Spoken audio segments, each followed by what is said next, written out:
T V safety for all. محترم حاضرین جمعہ، بزرگوں، نوجوان ساتھیوں، پیارے بچوں، اسلامی ماں اور بہنوں، ہر قسم کی تعریف، بڑائی و بزرگی اس ایک اللہ رب العالمین کے لیے لائق و سزاوار ہے جو اس ساری کائنات کا تنہا خالق اور پالنہار ہے۔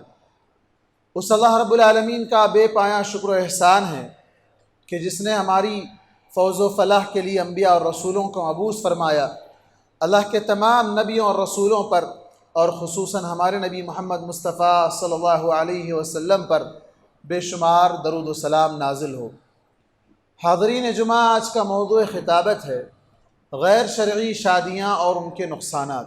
معاشرے کے اندر، جس معاشرے میں ہم اور آپ رہتے ہیں، اطراف و اکناف میں رہنے والے ہمارے برادران وطن جو دیگر مذاہب سے تعلق رکھتے ہیں، کوئی ہندو دھرم سے تعلق رکھتا ہے، کوئی کرسچن ہے، کوئی جین ہے، کوئی پارسی ہے، لیکن اکثریت ہندو دھرم کے ماننے والے لوگوں کی ہے۔ ان کے پاس جو کام رسم اور رواج کے طور پر کیے جاتے ہیں، ان کے ساتھ رہنے، ان کے ساتھ اٹھنے بیٹھنے، ان کے پڑوس کا اثر ہماری امت نے کہیں زیادہ قبول کر لیا ہے، اور بالخصوص 3 معاملات میں۔ ایک، جب بچہ پیدا ہوتا ہے، اور نمبر 2 شادی کا موقع ہے، اور نمبر 3 وفات کا موقع ہے۔ یہ 3 ایسے چانس یا ایسے مواقع ہیں جہاں پر ہماری امت نے غیر قوموں کے ان کے اطوار، ان کے طریقے، ان کے رسم و رواج کو اپنا لیا ہے، اپنا سمجھ کر، حالانکہ وہ ڈائریکٹ اسلام سے تصادم، اسلام سے ٹکرانے والے ہیں، اسلام سے بالکل الگ تعلیمات ہیں۔ اسلام کی تعلیمات انہیں ہرگز برداشت نہیں کرتی ہے اور اس کی اجازت ہرگز نہیں دیتی ہے۔ لیکن ہم دیکھتے ہیں کہ یہ 3 مواقعوں پر ہماری قوم غیروں کے شانہ بشانہ چلتی ہے، ان کے قدم سے قدم ملا کر چلتی ہے، بلکہ ایک قدم اور آگے ہی ڈالتی ہے۔ شادی کا موقع ہے تو عام طور پر لوگوں کے ذہنوں میں یہ بات ہوتی ہے، شادی بار بار نہیں ہوتی، ایک بار ہوتی ہے، اس کو دھوم سے کرو، دھڑام سے کرو۔ جس طرح سے بھی جو آج رسم و رواج ہماری قوم میں پائے جاتے ہیں، یہ دراصل بازو والی قوموں کا طر امتیاز، ان کا طریقہ تھا، اس کو ہماری قوم نے اپنا لیا ہے۔ قرآن مجید میں اللہ تبارک و تعالیٰ نے نکاح کو عفت و پاک دامنی کا ذریعہ بتلایا اور سکون حاصل کرنے کا ذریعہ بتلایا، لیکن افسوس کی بات یہ ہے کہ آج ہمارے معاشرے میں نکاح کا نام جیسے ہی آتا ہے، لوگ یا تو اس سے متنفر ہو جاتے ہیں، یا پھر اس کے بارے میں کامیڈی اور مذاق کرنے لگ جاتے ہیں، یا نکاح کے بعد والی میرڈ لائف کو ایک بہت بڑی کٹھن زندگی، ایک مشکل زندگی کے انداز میں لوگوں کے سامنے پیش کرتے ہیں، حالانکہ یہ نکاح کے بعد کی زندگی انسان کے آدھے دین کو مکمل کر دیتی ہے۔ اللہ کے نبی صلی اللہ علیہ وسلم نے کہا، اذا تزوج العبد فقد استکمل نصف الدین فلیتق اللہ فی النصف الباقی۔ جب بندہ نکاح کرتا ہے تو اس کا آدھا دین پورا ہو گیا، بقیہ آدھے دین میں اللہ تعالیٰ سے ڈرتے ہوئے زندگی گزارے۔ محترم حاضرین، آج ہمارے معاشرے میں جو نکاح کیے جاتے ہیں، اس میں بعض شرعی ہیں اور بعض غیر شرعی ہیں۔ اب شرعی نکاح کیا ہے؟ پہلے ہم شرعی نکاح کا ڈیفینیشن جان لیں تو خود بخود غیر شرعی نکاح کیا ہے آپ کے سامنے واضح ہو جائے گا۔ شرعی نکاح جس میں 2 بالغ مرد اور عورت اپنی بلوغت کی عمر کو پہنچنے کے بعد والدین کی رضامندی، ولی کی موجودگی، اور پھر اس کے بعد 2 گواہوں کی موجودگی میں اسلامی شریعت کے مطابق جس طریقے سے نکاح کا طریقہ بتلایا گیا ہے، اس طرح ایجاب و قبول کر کے اگر نکاح کرتے ہیں تو یہ نکاح شرعی ہے۔ اس کے لیے دعوت کا تصور، فنکشن ہال کا تصور، مختلف گھوڑے جھوڑے جتنی چیزیں ہیں، ان تمام چیزوں سے یہ پاک ہے۔ اب اس کے علاوہ جو نکاح ہو رہے ہیں وہ سب کے سب غیر شرعی، وہ سب کے سب غیر شرعی ہیں، جہاں ولی نہیں ہے یا پھر رضامندی نہیں ہے یا پھر اسلام دونوں کا دین ایک نہیں ہے، دونوں کا مذہب الگ الگ ہے، یہ ساری چیزیں اس کے اندر آتی ہیں۔ آئیے میں تقریباً 10 ایسے نکاح جسے شریعت میں غیر شرعی قرار دیا گیا، سب سے پہلے میں اسے ترتیب وار گنا دیتا ہوں، پھر اس کے بعد ہم جاتے ہیں اس کے نقصانات پر کہ اس کے کیا کیا نقصانات ہوتے ہیں۔ سب سے پہلا نکاح جو کہ غیر شرعی ہے، شریعت میں اس کی اجازت نہیں ہے بغیر ولی کے نکاح کرنا، بغیر ولی کے۔ لڑکی کی طرف سے اس کا باپ، اس کا بھائی، اس کے جو قریبی رشتہ دار ہیں وہ لوگ ولی بنتے ہیں، لیکن اگر اس کی غیر موجودگی میں اس کے بغیر مرضی کے نکاح کر دیا جائے تو آپ نے کہا لا نکاح الا بولی، نکاح ولی کے بغیر نہیں ہو سکتا ہے، نکاح ولی کے بغیر نہیں ہو سکتا ہے۔ اب اس میں مسلمان سے ہو، غیر مسلم سے ہو، جس سے بھی ہو، چاہے وہ کورٹ میں ہو، چاہے قاضی کے سامنے جا کر ہو، چاہے جہاں کہیں بھی ہو، ولی نہیں ہے، وہ نکاح غیر شرعی ہے۔ اور اسی طرح کوئی عورت کسی عورت کی طرف سے ولی نہیں بن سکتی، ماں اپنی بیٹی کی طرف سے، بہن اپنی بہن کی طرف سے ولی نہیں بن سکتے۔ اگر کوئی اس طرح کی حرکت کرے، ماں، چاچی، مامی، پھوپھی، کوئی اور جا کر بچی کا نکاح کہیں کروا دے، وہ یہ کہے کہ میں اس کی ذمہ دار ہوں، تو وہ نکاح باطل ہے۔ آپ صلی اللہ علیہ وسلم نے کہا کہ جس نے بھی کوئی عورت نے نکاح کروایا یا خود اپنا نکاح خود ہی کر لیا فنکاحها باطل فنکاحها باطل فنکاحها باطل، 3 مرتبہ آپ نے کہا کہ ایسی عورت کا نکاح باطل ہے، یعنی غیر شرعی ہے۔ اس کے نقصانات ہم بعد میں دیکھتے ہیں۔ اس کے بعد دوسرے نمبر پر ہے غیر مسلموں سے نکاح، چاہے وہ لڑکا ہو، غیر مسلم لڑکی سے نکاح کر رہا ہو تو بھی باطل، لڑکی مسلمان ہو، لڑکا غیر مسلم ہو تو بھی باطل۔ اللہ نے کہا وَلَا تُنْكِحُ الْمُشْرِكِينَ حَتَّى يُؤْمِنُوا وَلَعَبْدٌ مُؤْمِنٌ خَيْرٌ مِّن مُشْرِكٍ وَلَوْ أَعْجَبَكُمْ، کہ مسلمان ہو تو کسی مشرک سے نکاح نہ کرو یہاں تک کہ وہ ایمان لے آلیں۔ کیوں؟ مومن بندہ بہتر ہے، اگرچہ کہ تمہیں مشرک پسند آئے لیکن مومن بہتر ہے۔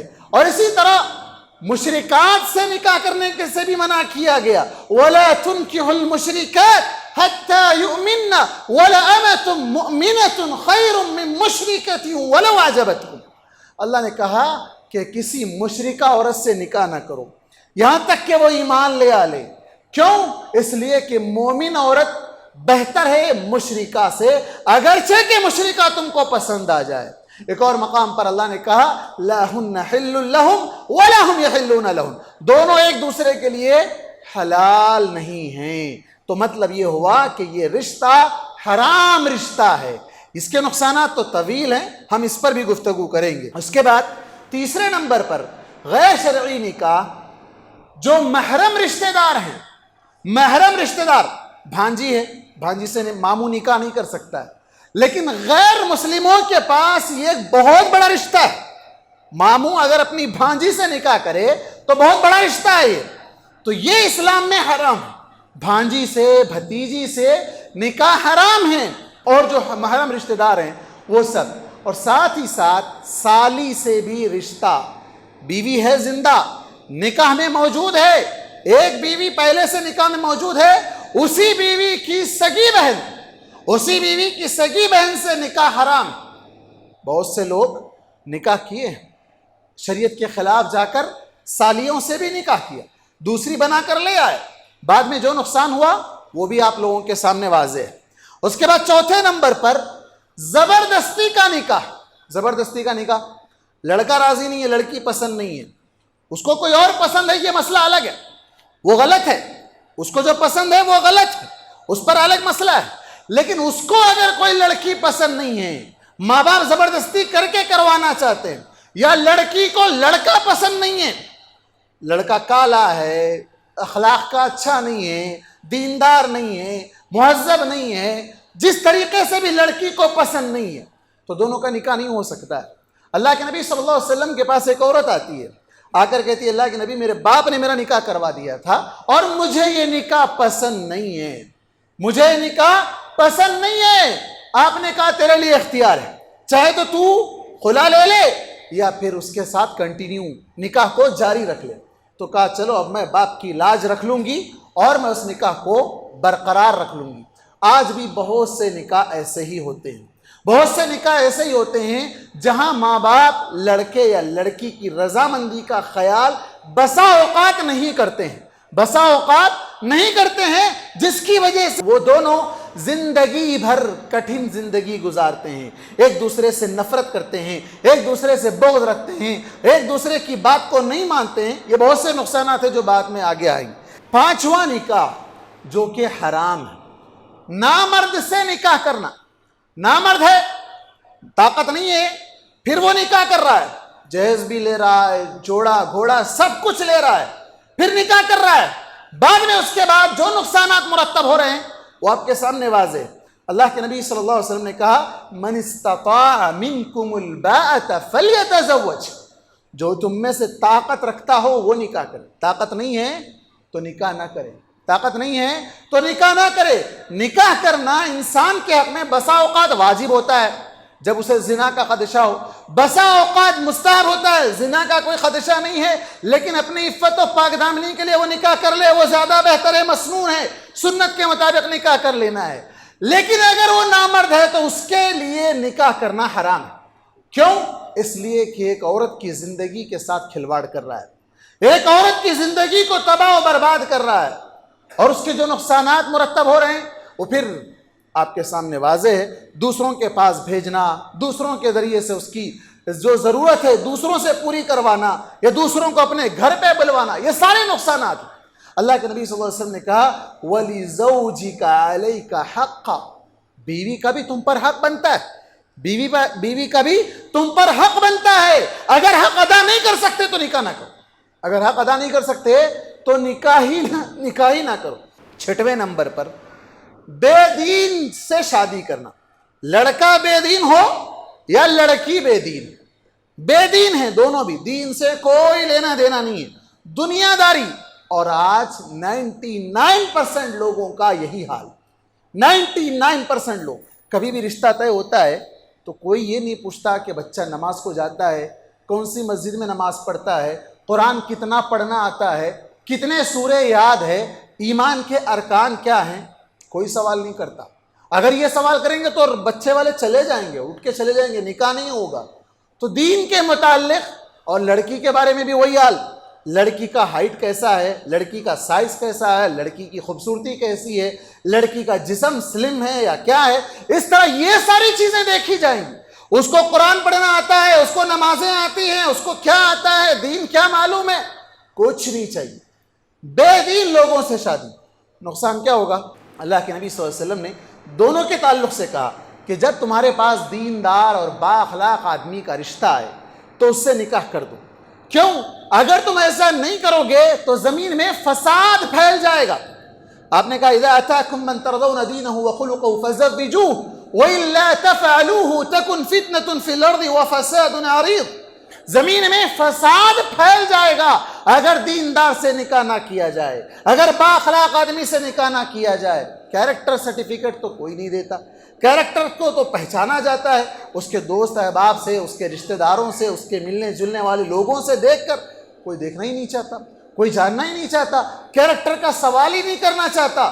تو پھر اس کے بعد جو بے راہ روی، اس کے بعد جو جھگڑے، جو فسادات سامنے آتے ہیں، تا اپنے سر پر لاٹھی مارتا ہے اور کہتا ہے کہ میری ہائے کہ میں نے ایک بے دین شخص سے شادی کر دی۔ تو یہ سب بے دینی کی مثالیں ہیں۔ اسی طرح آپ صلی اللہ علیہ وسلم نے عورت کے تعلق سے بھی جو کہا کہ عورت سے نکاح 4 چیزوں کی وجہ سے عام طور پر کیا جاتا ہے: مالداری، خوبصورتی، حسب و نسب اور دینداری۔ اور چوتھے نمبر پر آپ نے دینداری کو لا کر کہا دیندار عورت کو ترجیح دو۔ کیوں؟ اس لیے کہ تم اس میں کامیاب ہوگے۔ دیندار عورت بہت سے فائدے ہیں۔ اس کے بعد 7ویں نمبر پر غیر اسلامی طریقے سے نکاح کرنا، غیر اسلامی طریقے سے نکاح کرنا یعنی دوسری قوموں کی مشابہت اختیار کرتے ہوئے ڈی جے، گانا بجانا، ناچنے والی ننگی عورتوں کو بلا کر نچوانا، یہ سارے کام، مخلوط محفلیں قائم کرنا، شراب، شباب، کباب، سب کچھ اس کے اندر ملا دینا، یہ سب کیا ہے؟ غیر اسلامی نکاح، غیر اسلامی طریقہ ہے۔ اور اسی طرح 8واں، مال کے لیے، جہیز کے لیے شادی کرنا، جہیز کے لیے شادی کرنا۔ آج ہمارا پورا معاشرہ اس جہیز کی لعنت میں لپٹا ہوا ہے، جس کے بے شمار نقصانات ہیں۔ اللہ تبارک و تعالیٰ نے کہا تھا یا ایھا الذین آمنوا لا تأکلوا اموالکم بینکم بالباطل، اے لوگوں جو ایمان لے آئے ہو، باطل طریقے سے آپس میں ایک دوسرے کا مال نہ کھاؤ۔ ایک دوسرے سے یہ جو مال لیا جا رہا ہے یہ باطل طریقہ ہے، یہ طریقہ اسلامی طریقہ نہیں ہے۔ اور کتنے ایسے رشتے ہیں جہاں پر جہیز کی لسٹ بنتی ہے، اس میں کوئی ایک آدھ کمی ہو جائے تو شادی خانے سے دلہن کو لے جانے سے انکار کر دیا جاتا ہے۔ کتنے ایسے واقعات ہیں، بے شمار واقعات ہیں جہاں پر جہیز کی بنیاد پر رشتے طے ہوتے ہیں، جہیز کی بنیاد پر رشتے ٹوٹ جاتے ہیں۔ اور اسی طرح 9واں نکاح، جو ہمارے بعض اسلامی اپنے آپ کو کہنے والے لوگ جو کہ مسلمان ہیں یا نہیں ہیں وہ بہتر جانتے ہیں، وہ لوگ جو اگریمنٹ نکاح کرتے ہیں، یہ نکاح بھی غیر شرعی ہے، یہ نکاح بھی غیر شرعی ہے۔ بلکہ اس کی غیر شرعی ہونے کی دلیل خود حضرت علی رضی اللہ عنہ کی ہے۔ حضرت علی رضی اللہ عنہ نے خود اس حدیث کو بیان کیا ہے جس میں نکاح متعہ کو حرام قرار دیا گیا۔ اور اسی طرح اس میں وہ لوگ بھی شامل ہیں جو مطلب اور مفاد کے لیے بار بار نکاح کرتے رہتے ہیں۔ طلاق کرنے کی نیت پہلے سے دل میں رہتی ہے، طلاق دینے کی نیت پہلے سے دل میں رہتی ہے، بس آج نکاح کیا کل طلاق دیا، آج نکاح کیا کل طلاق دیا۔ اور بہت سی عورتیں بھی ایسی ہیں جو نکاح کرتی ہیں اور خلا لیتی ہیں، ایک سے نکاح کیا، دوسرے سے کیا، تیسرے سے کیا، چوتھے سے کیا۔ یہ سارے کے سارے وہ لوگ ہیں جو دین اسلام کا مذاق بنا دیا ہے۔ اور آخری 10واں نکاح، عام طور پر ہمارے معاشرے میں جو لوگ باہر رہتے ہیں، جو گلف میں کام کرتے ہیں، وہ نکاح کرتے ہیں۔ 1 مہینے کی چھٹی پر آئے، 10 دن کی چھٹی پر آئے، نکاح کرتے ہیں۔ اور نکاح کر کے کیوں کرتے ہیں نکاح؟ وہ بعد میں ریزن سامنے اگلتے ہیں، ہم نے اپنے لیے نہیں کیا، ہمارے ماں باپ کے لیے نکاح کیا تھا۔ نکاح خود کے لیے کیا جاتا ہے، خود کو سکون پہنچانے کے لیے کیا جاتا ہے، ماں باپ کی خدمت کے لیے نوکرانی بنا کر لا کر اسے 2 سال 3 سال 4 سال گھر میں تڑپا کے رکھنا، اسے مختلف طریقے سے اذیتیں دینا، اسے ٹارچر کرنا، یہ نکاح کے مقاصد میں نہیں ہے۔ نکاح کا مقصد آدمی اپنے لیے، بعد میں کہے گا ہاں میں اپنے والدین کے لیے کیا تھا، مجھے کیا کرنا ہے، تم جیسے بھی رہو، جیسا وہ بول رہے ہیں ویسے کرتے چلے جاؤ، اس پر چاہے ظلم ہو چاہے کچھ بھی ہو، مجھے کوئی لینا دینا نہیں ہے، میرے ماں باپ ہیں، جو چاہے وہ کریں گے، تم کو ان کا ساتھ دینا ہے۔ تو یہ نکاح کے مقاصد نہیں ہے، یہ شریعت کا مقصد نہیں ہے نکاح کرنے کا۔ یہ 10 جو میں نے گنوائے ہیں، آئیے اب ایک ایک سے ترتیب وار ان لوگوں کے ایسے نکاح کرنے کے کیا کیا نقصانات ہمارے معاشرے پر مرتب ہو رہے ہیں اس پر ایک نظر ڈالتے ہیں۔ سب سے پہلے نکاح جو غیر شرعی طریقے سے ہوتا ہے، بغیر ولی کے نکاح، لا نکاح الا بولی، ولی کے بغیر نکاح نہیں ہو سکتا ہے۔ لڑکا بھگا کر لے جاتا ہے، لڑکی بھاگ کر جاتی ہے، دونوں مل کر قاضی کے پاس جا کر نکاح کرتے ہیں۔ کورٹ کی بات نہیں کر رہا ہوں، قاضی کے پاس جا کر نکاح کرتے ہیں۔ ولی ہے نہ گواہ ہے، کچھ نہیں، ہم دونوں ہیں بس۔ یہ کون ہیں؟ دونوں کے دونوں مسلمان ہیں، یہ دونوں کے دونوں مسلمان ہیں۔ اور اس سے بڑھ کر جو نقصان ہے وہ غیر مسلم کے ساتھ بھاگنے کا ہے۔ ایک طرف یہ لڑکی بھاگ گئی، ماں باپ کے دل پر کیا گزری، خاندان والوں کے دل پر کیا گزری، اس کی اپنی عزت کا کیا ہوا، یہ سب آپ کے سامنے واضح ہے۔ اس کے بعد لڑکا اگر بھگا کر لائے، گھر میں لایا، کہا ابا یہ تمہاری بہو ہے، اماں یہ تمہاری بہو ہے، کہاں سے بہو آ گئی؟ نہیں میں لے کے آیا، ماں باپ دھتکار دیتے ہیں، گھر سے اسے نکال دیتے ہیں۔ اب وہ در بدر کی ٹھوکریں کھاتا ہوا پھرتا ہے، کرائے کے گھر بدلتا ہے، معاملہ بہت ہی مشکل زندگی گزارتا ہے۔ یہ سب کب ہوتا ہے؟ جب جبکہ نہ لڑکی کا ولی وہاں موجود تھا، نہ لڑکے کے ذمہ دار لوگ وہاں موجود تھے، نہ دونوں کی رضامندی تھی، تو یہ نقصان ہوتا ہے۔ اسی طرح مشرک سے نکاح کرنا سب سے پہلا اس کا جو نقصان ہے، ساری زندگی وہ حرام کام کر رہے ہیں۔ اللہ نے کہا لا ہن حل لہم ولا ہم یحلون لہم، دونوں ایک دوسرے کے لیے حلال نہیں ہے، حرام ہے، پہلی چیز۔ دوسرا جو نقصان ہے اور وہ سب سے بڑا نقصان ہے وہ ہے ارتداد، دین اسلام سے مرتد ہو جانا۔ اس میں دونوں کا بھی معاملہ ہے۔ اگر لڑکا کسی غیر مسلم لڑکی سے شادی کر رہا ہے، ایسے بعض واقعات کو ہمارے ملک میں اچھالا جاتا ہے، جبکہ اس کے برخلاف مسلم لڑکیوں کو نشانہ بنا کر، انہیں ٹارگٹ کر کے، ان کو اٹھا کر لانے والے کو لاکھوں کا آفر دیا جاتا ہے، 6 مہینے کے لیے گھر دیا جاتا ہے، ساری ضروریات کی تکمیل کی جاتی ہے ان کی سوسائٹیوں کی طرف سے، ان کی تنظیموں کی طرف سے، مسلمان بچیوں کا نقصان کرنے کے لیے۔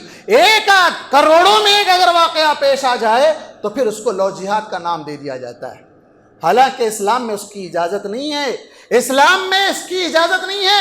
اللہ نے کہا لا تنکحوا المشرکات، مشرکہ عورتوں سے نکاح نہ کرو، مشرکہ عورتوں سے نکاح نہ کرو۔ مسلمان کے لیے ہرگز زیب نہیں دیتا کہ وہ کسی غیر مسلم لڑکی سے نکاح کرے، اس کا یہ نکاح کرنا حرام ہے۔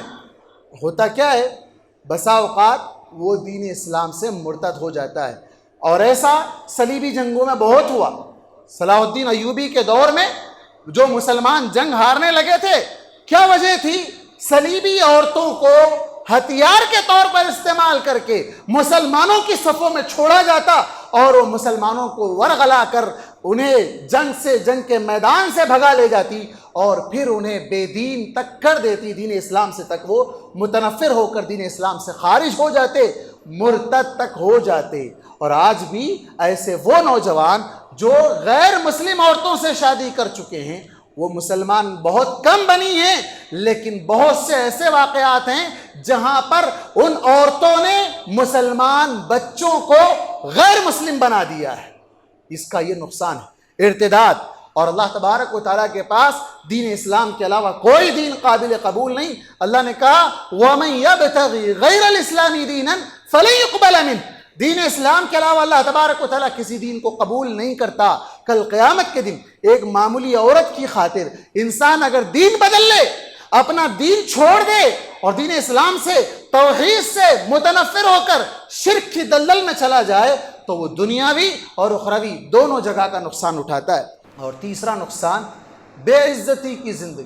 معاشرے میں ایسے لوگوں کو عزت نہیں ملتی، ریسپیکٹ کی نظر سے نہیں دیکھا جاتا، بے غیرتی کی زندگی یہ گزارنے والے لوگ ہیں، اور عارضی ٹیمپروری سکون کے لیے پرماننٹ سکون سے محروم ہو جاتے ہیں، ہمیشہ کے سکون سے یہ لوگ محروم ہو جاتے ہیں۔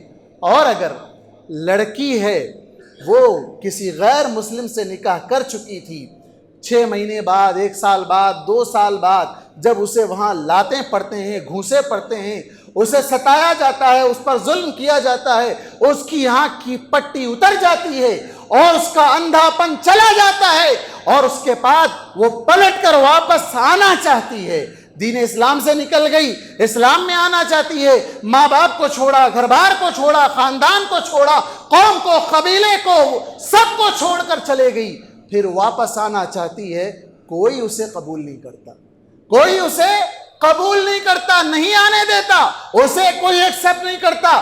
یہاں تک کہ سب سے بڑا نقصان دنیاوی طور پر اس کا یہ ہوتا ہے کہ کوئی اس سے نکاح نہیں کرتا، کوئی اس سے نکاح نہیں کرتا، پھر وہ ایسے ہی زندگی گزارتی ہے، یا تو وہ اپنے آپ کو محفوظ رکھ لے یا پھر یہ درندوں کے ہتھے چڑھ جاتی ہے۔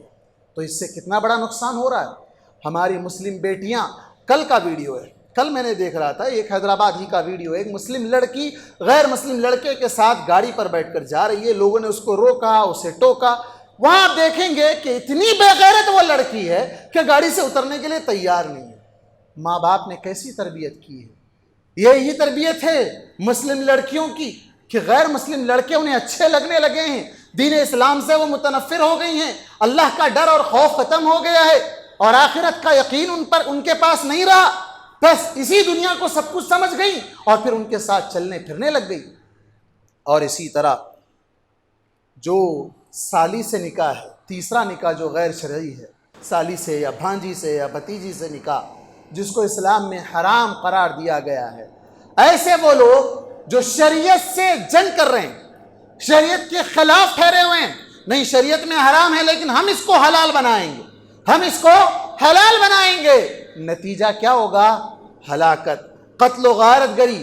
عورت کی فطرت میں یہ بات اللہ نے رکھ دی ہے کہ وہ عورت اپنی بہن کو بھی برداشت سوتن کے روپ میں برداشت نہیں کرے گی، اپنی سگی بہن کو بھی سوتن کے روپ میں برداشت نہیں کرے گی۔ لفظ سوتن سے ہی عورت کو تکلیف ہے، کسی کو بھی وہ برداشت کرنے کے مومنٹ میں نہیں ہوتی، الا یہ کہ اللہ پر ایمان رکھنے والی عورتیں، الا یہ کہ اللہ سے ڈرنے والی عورتیں ہو تو پھر وہ سوتن کو برداشت کرنے والی ہوتی ہیں، دوسرا تیسرا نکاح کو وہ بالکل وہ اپنی حد تک جائز سمجھتی ہیں۔ لیکن بہت سی عورتیں ہیں جو نکاح کو بھی حرام سمجھتی ہیں، اور یہاں یہ جو دوسرا نکاح اگر سگی بہن سے کیا جائے، سالی سے کیا جائے، نتیجہ حیدرآباد کا ایک مشہور واقعہ ہے، گولکنڈہ قلعے کا ہی واقعہ ہے کہ دو بہنوں سے اس نے شادی کی، دونوں سے 4 بچے ہوئے، بعد میں نتیجہ یہ ہوا کہ دونوں بہنوں نے ایک دوسرے کو مارا، یہاں تک کہ دوسری بہن نے ایک بہن کا گلا کاٹ ڈالا۔ یہ ہے نتیجہ، یہ ہے نتیجہ دنیا کا، اور آخرت وہ تو ہے ہی، اللہ نے جس کو حرام کیا اس کو حلال کر لو گے۔ اللہ کے نبی صلی اللہ علیہ وسلم نے ایک معمولی شہد جو کہ حلال ہے، بیوی ناراض ہو رہی ہے تو آپ نے کہا کہ چلو میں آج سے شہد نہیں کھاؤں گا، اللہ نے کہا لما تحرم ما حل اللہ لک، جس چیز کو اللہ نے حلال کیا اس کو تم کون ہوتے ہو حرام کرنے والے؟ حلال کو حرام کرنا یا حرام کو حلال کر لینا یہ کسی کے اختیار میں نہیں ہے۔ اور چوتھا نکاح جو غیر شرعی طور پر ہوتا ہے، زبردستی کا نکاح، اس میں بہت سی چیزیں داخل ہیں۔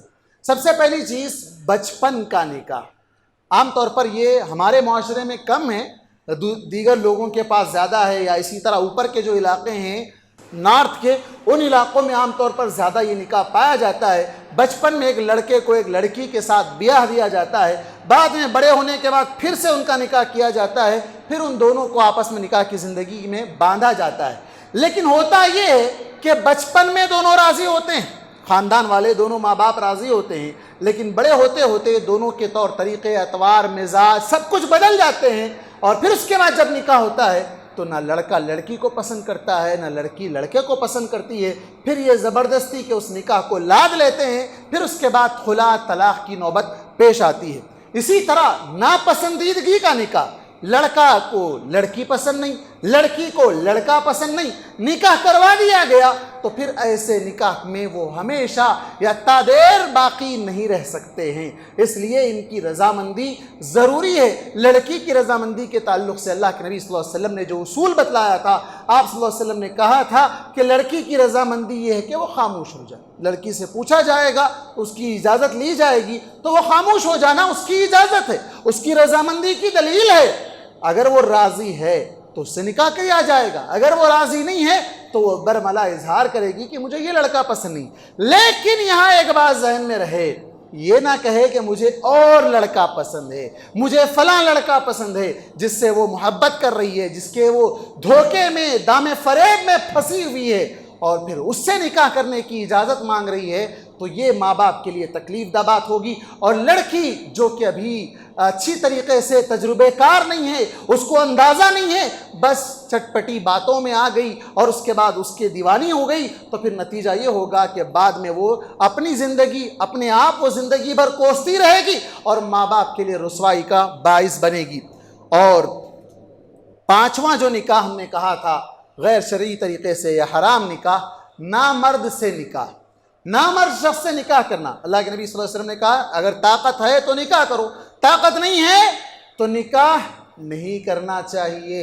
من استطاع منکم الباءۃ فلیتزوج، طاقت ہے تو شادی کر لو، لیکن اگر طاقت نہیں ہے تو علماء نے اس شخص پر نکاح کو حرام قرار دے دیا۔ کیوں؟ اس لیے کہ اس سے ایک عورت کی زندگی برباد ہوگی۔ حیدرآباد میں یہ بھی واقعہ پیش آیا ہمارے ہی اطراف و اکناف کے علاقوں میں، جہاں پر ایک نامرد نے شادی کر لی پھر اس کے بعد اس عورت کے حق کو ادا کرنے کے لیے کبھی دوست کا استعمال کیا، کبھی باپ کا استعمال کیا، کبھی بھائی کا استعمال کیا. یہ سب کیا ہے؟ غیر شرعی طریقے سے زنا کاری کے اندر خود بھی ملوث ہو رہا ہے. دیوثیت ہے، یہ لعنت ہے ایسے لوگوں پر. اور اس کے بعد پانچواں چھٹواں نکاح جو بے دین سے ہوتا ہے، چاہے وہ لڑکا بے دین ہو چاہے وہ لڑکی بے دین ہو، اور عام طور پر یہی چیزیں دیکھی جاتی ہیں. اللہ کے نبی صلی اللہ علیہ وسلم نے دینداری کو ترجیح دینے کی بات کہی، ہم دینداری کو ترجیح نہیں دیتے ہیں. لڑکی والے ہیں تو لڑکے کا ڈیمانڈ کرتے ہیں کہ لڑکا باہر رہنے والا ہو، فیملی ویزا ہولڈر ہو، ذاتی گھر ہو، جو سرکاری نوکری ہو، گورنمنٹ ٹیچر ہو، فلاں ہو. ان کی اپنی ایک طویل فہرست ہوا کرتی ہے. اور لڑکی والوں کے پاس، لڑکے والے کے پاس لڑکی کا جہیز کا معاملہ ہے، اس کی خوبصورتی کا معاملہ ہے، اس کی ہائٹ کا معاملہ ہے، اس کے بدن کے شارپنس کا معاملہ ہے. یہ ساری چیزیں ملا کر آخر میں کیا دیکھا جاتا ہے؟ بے دینی پر نکاح ہوتا ہے، دینداری پر نکاح نہیں ہوتا ہے. نتیجہ کیا ہوتا ہے؟ گھر کا ماحول بے دین رہتا ہے. گھر کا ماحول، اس گھر میں ہونے والے بچے بے دین ہوتے ہیں، دین سے انہیں کوئی تعلق نہیں. نہ ماں کو قرآن پڑھنا آتا، نہ باپ کو قرآن پڑھنا آتا. اب بچوں کو کون پڑھائے؟ بچوں کو اللہ کا تعارف کون کروائے؟ بچوں کو اللہ کے نبی کی سیرت کون پڑھوائے؟ بچوں کو صحابہ کا وہ بہترین نمونہ کون بتلائے؟ نہیں ہے کوئی بتانے والے، کوئی نہیں جانتے ہیں. جیسا کہ ایک مشہور واقعہ تھا کہ ایک اسکول میں بچوں سے پوچھا گیا کون کیا بننا چاہ رہے ہیں. ایک بچے نے کہا کہ میں صحابی بننا چاہ رہا ہوں، میں صحابی بننا چاہ رہا ہوں. لوگوں کو تعجب ہوا، بلکہ ٹیچر کو تعجب ہوا، بھئی یہ صحابی یہ کیسے؟ کہا کہ نہیں، میری ماں روز رات میں سوتے وقت ایک صحابی کا واقعہ سناتی ہے، تو میرے دل میں یہ پیدا ہوا کہ میں بھی صحابی بن جاؤں. ہم کیا بتاتے ہیں ہمارے بچوں کو؟ ہم فون میں لگے رہتے ہیں، ٹی وی لگی رہتی ہے، تو بچے وہی بننا چاہتے ہیں، بچے وہی دیکھتے ہیں تو اسی کا اثر قبول کر لیتے ہیں. اور اسکولوں میں جو ہم ڈال رہے ہیں، بے دینی مزاج کے اسکولوں میں، جہاں پر بچوں کو دین سے متنفر کر دیا جاتا ہے، اور یہی بچے بڑے ہو کر دین اسلام سے دور ہو جاتے ہیں. اسی طرح بے دین عورت سے نکاح کرنے کا ایک بہت بڑا نقصان یہ ہے کہ آدمی دیوس بن جاتا ہے. آدمی دیوس بن جاتا ہے. کیسے؟ وہ کسی بھی شخص کے ساتھ چلی جاتی ہے، کسی کے ساتھ بھی بات کرنے لگ جاتی ہے، کسی کے ساتھ بھی تعلقات قائم کر لیتی ہے. جیسے حدیث کے اندر آیا تھا لا ترد ید لامس، کسی ٹچ کرنے والے ہاتھ کو دور نہیں کرتی، جو ٹچ کرنا چاہتا ہے ٹچ کر سکتا ہے. آج کے معاشرے میں ایسی عورتیں ہیں، آج کے معاشرے میں ایسی عورتیں ہیں، اور عام طور پر یہ ان عورتوں کا معاملہ ہے جن کے شوہر گھروں سے دور ہیں. سال ہو گیا، 2 سال ہو گئے، 3 سال ہو گئے، لاک ڈاؤن کی وجہ سے تو اور مدت لمبی ہو گئی. تو پھر ایسی عورتیں وہ جب جائز طریقے سے خواہش پوری نہ ہو تو پھر ناجائز طریقے سے خواہش پوری کرنے کے لیے مختلف درندے جو گھوم رہے ہیں، ایسے درندوں کے وہ ہتھے چڑھ جاتی ہیں. اور پھر اس کا ایک اور نقصان یہ ہے، بے دینی سی شادی کرنے کی وجہ سے دونوں آپس میں ایک دوسرے سے نفرت کرتے ہیں. حالانکہ دونوں آپس میں ایک دوسرے سے دین کی بنیاد پر نکاح نہیں کیا، انہوں نے مال کی بنیاد پر، جہیز کی بنیاد پر، ان تمام چیزوں کی بنیاد پر نکاح ہوا تھا. اب ایک دوسرے سے نفرت، شوہر کی بات بیوی کو پسند نہیں، بیوی کی بات شوہر کو پسند نہیں. ہاں وہی اگر بازو والی بات کرے تو اچھا لگتا ہے، کوئی اجنبی عورت بات کرے تو اچھا لگتا ہے، اور اس عورت کو کوئی دوسرا شخص بات کرے تو اچھا لگتا ہے. شوہر بات کرے تو جھڑکی دے دی، اور اگر شوہر سے بیوی بات کرے تو بیوی کو وہ جھڑکی دے دے. اس انداز سے یہ دونوں بے دینی مزاج سے زندگی گزارتے ہیں. اور اسی طرح اس نافرمان عورت، یہ جو بے دین عورت ہے، وہ شوہر کی نافرمان بھی رہے گی. کیوں؟ دین نے اطاعت سکھلائی ہے، دین نے شوہر کی اطاعت کا حکم دیا. کہا کہ جو عورت شوہر کی اطاعت کرے گی، شوہر کی فرما برداری کرے گی، جنت کے 8 دروازوں سے اس کو بلایا جائے گا. لیکن یہ تو نافرمان دین کی نہیں ہے، تو شوہر کی کہاں سے اطاعت کرے گی؟ اور پھر ناشکری بھی ہوگی، جتنا بھی خرچ کرو، جتنا بھی لگا دو، نہیں کچھ نہیں کیا تم نے. کیا کیا؟ میری زندگی میں تم نے کبھی کوئی سکون پہنچایا ہی نہیں. اللہ کے نبی صلی اللہ علیہ وسلم نے کہا کہ میں جہنم میں عورتوں کی کثرت کو دیکھا ہوں. اس میں ایک ریزن آپ نے جو بتلایا، کفران العشیر، شوہروں کی نافرمانی کرنے، شوہروں کی ناشکری کرنے کی وجہ سے عورتیں کثرت سے جہنم میں جانے والی ہیں. اور 7ویں چیز جو غیر اسلامی طریقے سے نکاح ہوتے ہیں، غیر شرعی طریقے سے، اللہ تبارک و تعالیٰ نے قرآن مجید کے اندر کہا ان الذین یحبون ان تشیع الفاحشۃ فی الذین آمنوا لہم عذاب علیم فی الدنیا والآخرہ.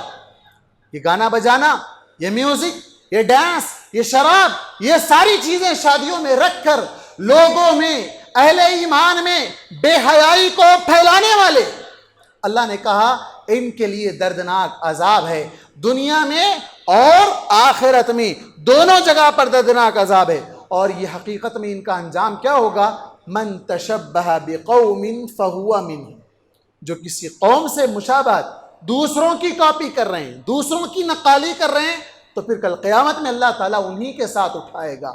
اور یہ اسی طرح اسراف کھانے پینے میں، دیگچے پہ دیگچے پھینکنے میں جا رہے ہیں. کھانے والے نہیں ہیں، کھانے والے نہیں ہیں. کئی ڈشز رکھنے کے لیے ٹیبل پر جگہ نہیں ہے. 18 قسم کے ڈشز ہے، ٹیبل پر رکھنے جگہ نہیں ہے. اتنی ساری چیزیں ہیں، وہ کھایا کم جا رہا ہے، پھینکا زیادہ جا رہا ہے. کلوا واشربوا ولا تسرفوا، اللہ نے کہا کھاؤ پیو لیکن اسراف نہ کرو. ان المبذرین کانوا اخوان الشیاطین، اللہ نے کہا کہ یہ فضول خرچی کرنے والے شیطان کے بھائی ہیں. یہ جہیز لے کر، جوڑے کی رقم لے کر، بچی والوں پر زبردستی کا بوجھ ڈال کر، اتنے ڈشز رکھوا کر اپنی شان دکھا رہے ہیں، جھوٹی شان دکھا رہے ہیں. حالانکہ حقیقت یہ ہے کہ کوئی بھی لڑکی کا باپ خوشی سے جہیز نہیں دیتا، خوشی سے جوڑے کی رقم نہیں دیتا.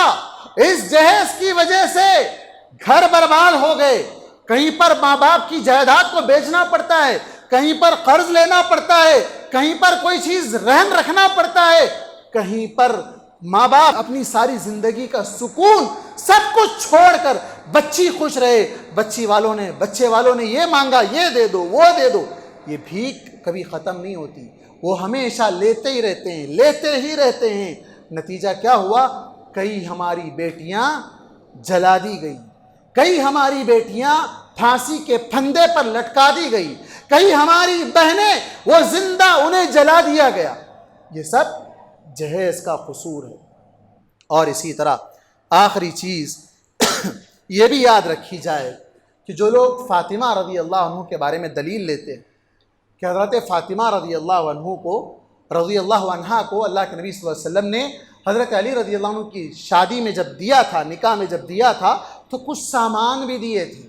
اس کو کیا کہتے ہیں لوگ؟ جہیز کہتے ہیں. وہ جہیز نہیں تھا. سب سے پہلے یہ جان لیں کہ حضرت علی رضی اللہ عنہ وہ خود اللہ کے نبی صلی اللہ علیہ وسلم کی کفالت میں پل کر بڑے ہوئے تھے. وہ اللہ کے نبی صلی اللہ علیہ وسلم کے پاس رہتے تھے، آپ کا کھاتے تھے، آپ ہی کے پاس رہتے تھے، وہ آپ ہی کے گھر کے ایک فرد تھے. اس لیے آپ نے انہیں کچھ سامان، ان کی طرف سے، ان کے والد نہیں تھے، ان کی طرف سے کچھ نہیں تھا، وہ آپ ہی کے پاس تھے، اس لیے آپ نے کچھ چیزیں دی جو کہ ہدیے کے طور پر مانا گیا، اور اس کو جہیز نہیں کہا جاتا. ایک اس سے بڑھ کر واقعہ بتاؤں، صحیح بخاری اور صحیح مسلم کی روایت ہے. اللہ کے نبی صلی اللہ علیہ وسلم کے پاس جب مسلم علاقے پھیلتے جا رہے تھے، وہاں سے غیر مسلم لوگ قید ہو کر آ رہے تھے، قیدیوں کو بانٹا گیا. یہ قیدی تم لے جاؤ، یہ قیدی تم لے جاؤ. حضرت علی کو پتہ چلا کہ اللہ کے نبی مسجد میں قیدیوں کو بانٹ رہے ہیں، گھر میں غلام کے طور پر وہ کام کریں گے. حضرت علی رضی اللہ عنہ پانی سینت کر لاتے تھے بولی سے تو ان کے سینے میں درد ہوتا تھا. اور حضرت فاطمہ، گرائنڈر نہیں تھا، مکسر نہیں تھا، اس زمانے میں چکی سے آٹا پیستی تھی، ان کے ہاتھوں پر گٹھے آ جاتے تھے. تو انہوں نے کہا فاطمہ تمہارے ہاتھوں پر گٹھے آ گئے اور میں پانی لاتے لاتے میرے سینے میں درد ہو رہا ہے، تم جاؤ، تمہارے باپ یعنی اللہ کے نبی صلی اللہ علیہ وسلم غلاموں کو بانٹ رہے ہیں، کوئی ایک آدھ غلام ہمارے حصے میں آ جائے تو پھر ہمارا یہ کام آسان ہو جائے گا. وہ جاتی ہیں، سلام کرتی ہے، واپس پلٹ کر آ جاتی، شرم کے مارے واپس آ جاتی. حضرت علی پوچھتے ہیں کیا ہوا؟ کہا نہیں مجھے شرم آئی، میں واپس آ گئی. حضرت علی انہیں اپنے ساتھ لے جاتے ہیں، جا کر اللہ کے نبی صلی اللہ علیہ وسلم کے سامنے سارا ماجرا رکھتے ہیں. اللہ کے نبی صلی اللہ علیہ وسلم کہتے ہیں سارے غلام تو ختم ہو گئے، جس کو جو دینا تھا میں دے دیا، میں تمہیں اس سے اچھی چیز دوں گا. کیا دیا آپ نے؟ پیسہ دیا، جہیز دیا، آلات دیے، مشنریز دیے. کیا دیا آپ نے؟ آپ نے دیا تسبیح 33 مرتبہ سبحان اللہ، 33 مرتبہ الحمدللہ، 34 مرتبہ اللہ اکبر. سونے سے پہلے یہ پڑھ لو، تمہاری تھکان چلی جائے گی، تمہاری ساری پریشانیاں ختم ہو جائیں۔ یہ دیا آپ صلی اللہ علیہ وسلم نے حضرت فاطمہ کو، یہ دین کی تربیت دی، یہ اللہ پر عقیدہ سکھایا، یہ دین، یہ ایمان ان کے اندر پختہ کیا۔ ہم کیا کرتے ہیں؟ جو مانگا دیتے جاؤ، قرض لو، لون لو، ای ایم آئی پے کرتے رہو، زندگی بھر ادا کرتے رہو۔ اور آخری بات، اس کا جو نقصان ہے جہیز کا یا اس طرح کی جو غیر شرعی شادیوں کا، شادیوں میں تاخیر ہو رہی ہے، شادیوں میں تاخیر ہو رہی ہے، بچے بوڑھے ہو رہے ہیں۔ بچہ 14 سال میں بالغ ہو رہا ہے، 12-13 سال 14 سال میں بالغ ہو رہا ہے، شادی کر رہا ہے 30 سال 35 سال میں۔ اتنی درمیان کے وقفے میں حضرت عمر رضی اللہ عنہ کی وہ بات یاد آتی ہے، حضرت عمر رضی اللہ عنہ کا وہ قول یاد آتا ہے۔ حضرت عمر رضی اللہ عنہ نے کہا تھا ایک مرد سے جس نے نکاح نہیں کیا تھا، کہا تھا یا تو تم نکاح کر لو، یا بغیر نکاح کے زندگی گزار رہے ہو تو پھر ہو سکتا ہے تم سے گناہ ہو جائے، ہو سکتا ہے تم سے گناہ ہو جائے۔ تو یہ گناہ کے چانسز آج ہمارے اس پرفتن دور میں سوال ہی پیدا نہیں ہوتا، سوال ہی پیدا نہیں ہوتا۔ ایسے دور میں نکاح بہت ضروری ہے۔ اور بچیوں کا نکاح، بچیاں بالغ ہو رہی ہے 16 17 18 میں، شادی ہو رہی ہے 30 28 25 کے بعد، تب تک ان کے چہرے کی رونق ختم ہو جا رہی ہے، رشتے نہیں لگ رہے ہیں، پھر بیوٹی پارلر کے چکر چل رہے ہیں۔ یہ سب کیا ہے؟ یہ وقت پر شادی نہ کرنے کی بنا پر۔ آخری بات، جو لوگ متع اور بار بار نکاح کرنا، طلاق دینا، چھوڑنا، طلاق نکاح، یہ جو لوگ کر رہے ہیں، اور متع کے بارے میں تو اللہ کے نبی صلی اللہ علیہ وسلم کی مشہور حدیث حضرت علی رضی اللہ عنہ روایت کرتے ہیں، متع کو آپ صلی اللہ علیہ وسلم نے حرام قرار دے دیا تھا۔ اور یہ جو لوگ نکاح کر رہے ہیں اور طلاق دے رہے ہیں، ان لوگوں نے دین کو کھلواڑ بنا لیا۔ اللہ نے کہا الذین اتخذوا دینہم لہوا ولعبا، انہوں نے دین کا مذاق بنا ڈالا ہے۔ تو یہ دین پر نہیں چل رہے ہیں، اپنی خواہشات کو پورا کرنے کے لیے دین کا سہارا لے رہے ہیں۔ تو ایسے لوگوں کو بھی ایسے غیر شرعی نکاح کرنے سے بچنا چاہیے۔ محترم حضرات، یہ سارے غیر شرعی نکاح اور اس کے جو نقصانات ہیں، یہ ہمارے ہر فرد میں سے، معاشرے کا ہر فرد اس نقصان سے جوجھ رہا ہے، اس نقصان کو اپنے کاندھوں پر لے کر پھر رہا ہے۔ کیوں ایسا نہیں ہوتا کہ ہر آدمی یا معاشرے کے سمجھدار لوگ بیٹھ کر سر جوڑ کر ان تمام مصیبتوں کا خاتمہ کر کے نکاح کو آسان بنائیں، شرعی طریقے سے نکاح کروائیں، اور لڑکیاں جو چاہے مسلمان کے ساتھ بھاگ رہی ہوں یا غیر مسلم کے ساتھ بھاگ رہی ہوں، ان کی تربیت کے لیے دینی مزاج، دینی کونسلنگ ان کی کرنے کے لیے ایسے کورسز یا ایسی تربیت ان کی جائے کہ جس سے یہ بچیاں اپنے دین کی حفاظت کریں، آپ کے خاندان کی عزت کی حفاظت کریں۔ اللہ تبارک و تعالیٰ سے دعا ہے کہ اللہ تبارک و تعالیٰ ہم تمام مسلمانوں کو اپنی زندگیاں کتاب و سنت کے مطابق گزارنے کی توفیق عطا فرمائے۔ ہم میں سے ہر فرد کو نکاح کو آسان بنانے اور زنا سے باز رہنے کی اللہ تبارک و تعالیٰ توفیق نصیب فرمائے۔ آمین۔ اقول قولی ھذا واستغفر اللہ لی ولکم ولسائر المسلمین من کل ذنب فاستغفروہ انہ ھو الغفور الرحیم۔